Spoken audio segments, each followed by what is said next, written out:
Hello everyone, welcome back. And today I'll be bringing reviews on quarterfinals, semifinals, and preview of the finals of US Open 2024. So let's discuss about day 9. As we geared up for Tuesday's quarterfinals at the 2024 US Open, the first showdown was an electrifying clash between Taylor Fritz and Alexander Zverev. The 12th seeded American, who came into this match with a rough love 4 record in Grand Slam quarterfinals, brought the heat, winning 81% of points on his first serve. Zverev wasn't far behind, winning 75% of his first serve points and a field leading 63% on his second serve. But when the dust settled, it was Fritz who triumphed, taking the match 7-6, 3-6, 6-4, 7-6. I've had a lot of shots at quarterfinals over the past couple of years, and today just felt different. It really felt like my time to take the next step. And what better place to do it than here at the US Open? In front of this crowd, Fritz said, soaking in the moment. Zverev, who had arguably the smoothest path to the finals and was one of the strong favorite to take the title, saw his dreams unravel due to forehand errors. These mistakes cost him in the first set tiebreaker, and again at 4-5 in the third, where he lost his serve despite fighting back from love 40 to deuce. The German also struggled on his backhand, with 15 unforced and 24 forced errors compared to just 7 backhand winners. From the baseline, I was just terrible, Zverev confessed. My backhand, and I can't remember hitting it this poorly since I've been on tour. I was missing shots right in the middle of the court, with no pace, straight into the bottom of the net. It was terrible. My forehand was okay, my serve was okay, but the shot I'm known for, the one you could wake me up at 3 a.m. and I wouldn't miss, it wasn't there today, and I have no words for it. That's what he had to say. Despite sitting at world number 2 in the live rankings, Zverev's nerves on the biggest stages continue to haunt him. The big question is, when will he find the mental toughness to break through and win a Grand Slam? Meanwhile, in the second quarterfinal, another American, Francis Tiafoe, faced off against the once dubbed Baby Federer, Grigor Dimitrov. Tiafoe dominated with a 67% win rate on his second serve compared to Dimitrov's 37%. And he outshone Dimitrov in return games, winning 42% of points compared to Dimitrov's 30%.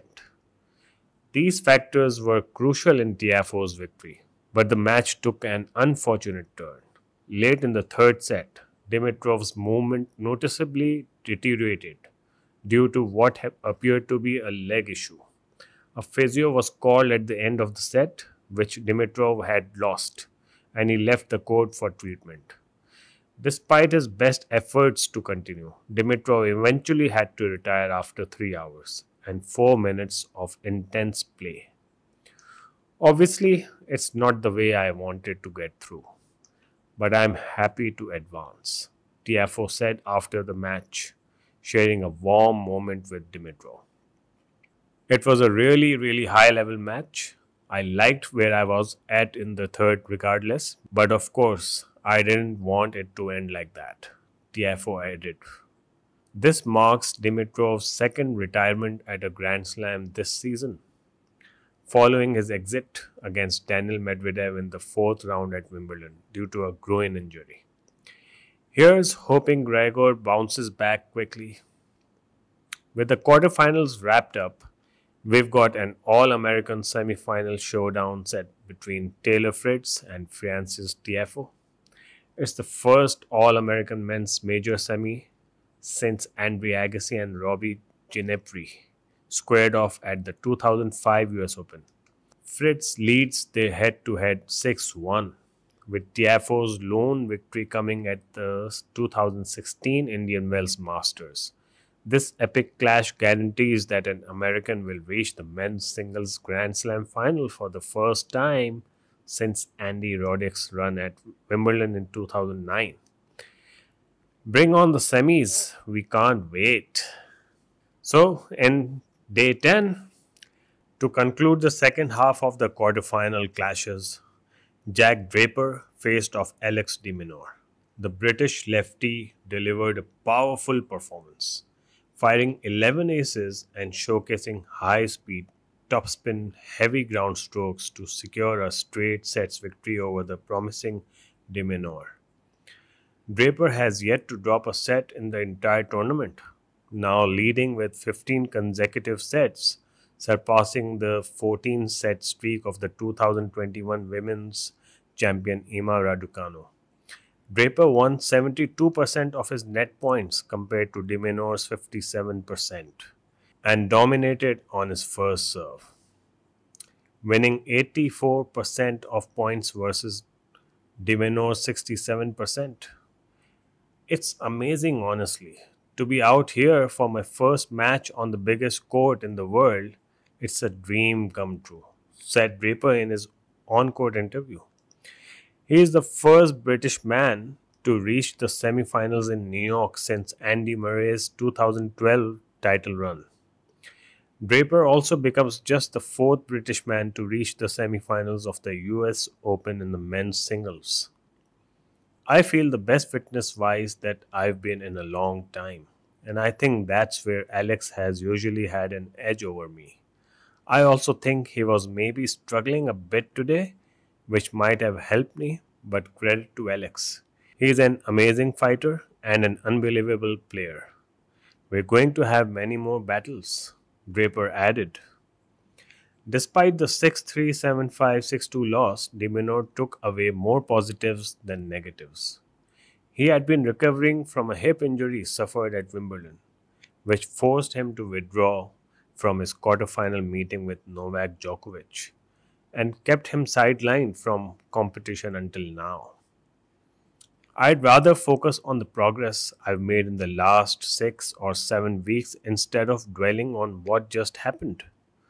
This might have been one of the bigger opportunities of my career, but I'll stick with the positives, said de Minaur in his post match press conference. Although de Minaur seemed to be dealing with injury, he refused to use it as an excuse for the loss. I dealt with it after Wimbledon, and I'll deal with it here. I'll be back in no time, and hopefully sliding from side to side without a thought. Under the lights of Arthur Ashe Stadium, top seed Jannik Sinner and fifth seed Daniel Medvedev delivered a thrilling seesaw match that ended 6-2, 1-6, 6-1, 6-4 in favor of the Italian. Sinner outperformed Medvedev across almost every statistical category, winning 85% of net points compared to Medvedev's 67%. Medvedev's 51 unforced errors and 6 double faults contrasted with Sinner's 38 and 1 contributed to his downfall. We've played twice this year, in Australia and London, and knew it would be a physical battle. The first 2 sets were strange because whoever broke first went on to dominate, Sinner commented.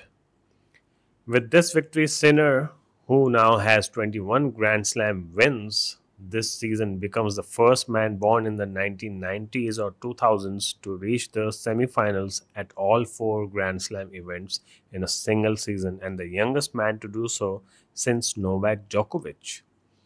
In the opening set, Sinner dropped just 1 point on his first serve, but Medvedev responded by winning 5 consecutive games to take the second set.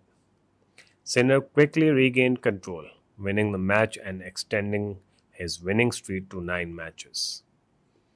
I'm not happy with the way I played overall. There were some very good moments, but also some not so good ones. It's tough to deal with that, reflected Medvedev in his post-match press conference. This marks Sinner's sixth consecutive hard-court victory over Medvedev. Sinner will now face Draper in the semifinals on Friday. Draper leads their head-to-head 1-love, having won their previous meeting at the 2021 Queen's Championship on grass. It was nice to play doubles with him in Montreal. We've built a good friendship, texting each other in good and bad times, but when we step on the court, it's all about competition. After that, it's back to being friends, said Sinner of his semi-final opponent. He hasn't lost a set yet and is playing great. He's serving well, so it's going to be a tough match, Sinner added. With the stage set, anticipation builds for an exciting semi-finals day. So now on day 12, to set the stage for Sunday's thrilling finals, we had an action-packed 12th day at the US Open. The excitement reached a fever pitch with top seed Jannik Sinner battling 25th seed Jack Draper in a high-stakes match for a spot in the final. Sinner got off to a strong start, breaking Draper and leading 5-4, but was broken himself before eventually clinching the first set 7-5. The second set was a tense tiebreaker, where Draper, despite a bout of physical struggles and vomiting, couldn't hold on and lost 7-6. Sinner also faced a wrist scare after using his left wrist to cushion a fall at the baseline during the second set, but he pushed through without significant disruption to his game. Sinner's stats were impressive, dominating in nearly every category. Draper's 6 double faults in the first set, 10 overall, contrasted with Sinner's 0 double faults, 2 total, and Sinner's first serve win percentage of 77% kept Draper from gaining any momentum. Sinner sealed the match with a commanding 6-2 in the final set, leaving Draper, who was visibly fatigued, behind. Jack and I know each other very well. We are friends off the court. It was a very physical match, as we saw, and I just tried to stay mentally focused, Sinner said. He is so tough to beat, and it is a very special occasion. I am happy to be in the final here. Regarding his wrist, Sinner noted, the physio loosened it very quickly on court, so I felt okay at first. Then it went away while playing, which is good. Let's see how it feels tomorrow when it's cold. It might be a different feeling. Hopefully it's nothing to be concerned about. I'm quite relaxed because if it were something serious, I would feel it more immediately. Despite the loss, Draper remained optimistic. When I came here last year, I was ranked 120 in the world and barely played the whole season. I think I'll be leaving here this week in the top 20, he said. I'm breaking new barriers all the time, challenging what I think is possible. After the first semi-final, the second featured the All-American showdown between Taylor Fritz and Francis Tiafoe. The match was a 5-set thriller at Arthur Ashe Stadium, with both players vying for the first Grand Slam final. Tiafoe took the first set 6-4 with 4 aces and an 80% first serve win rate, but lost the second set 7-5. Tiafoe, fueled by crowd support, took the third set 6-4, but Fritz stormed back in the fourth set, eventually winning 6-4 to force a deciding set. Fritz, riding high on adrenaline, did not look back and dominated the final set 6-1. With 16 aces, only 3 double faults, a 74% net points won rate, Fritz became the first American man to reach a Grand Slam singles final since Andy Roddick at Wimbledon in 2009. Taylor Fritz, not typically emotional, said during his on-court interview, "It's the reason I do what I do, the reason why I work so hard. I'm in the finals of the US Open," as he teared up. "It's a dream come true, and I'm going to give it everything I possibly have. I know that for a fact." He also praised Tiafoe's aggressive play, saying he was overwhelming from the baseline. taking the ball early and changing lines well. I just told myself to stay in it, fight to hold my serve, and apply scoreboard pressure as much as possible. The stage is now set for an epic showdown on Sunday, with Sinner and Fritz meeting for the third time. Their head to head stands at 1-1, with Fritz winning in 2021 and Sinner taking the win in 2023, both at the Indian Wells Masters 1000. Sinner aims for his second Grand Slam title of the season and to extend his perfect 5-love record in the finals for 2024. He is looking to be the first player since Guillermo Vilas in 1977 to win his first two Grand Slam titles in the same year. Fritz, with the crown behind him, aims to become the first American man to win a major title since Andy Roddick at the US Open in 2003. Saturday will feature the men's doubles final and the women's singles final, where Aryna Sabalenka will take on Jessica Pegula. Sabalenka, seeking her third Grand Slam title, boasts a powerful game with a high winner percentage, while Pegula's forehand, accounting for 67% of her winners, could pose a challenge. Sunday will see the women's doubles final and the men's singles final. With the stage set, the excitement for this final weekend is off the charts, promising fireworks in every match. See you in the next video. Bye bye.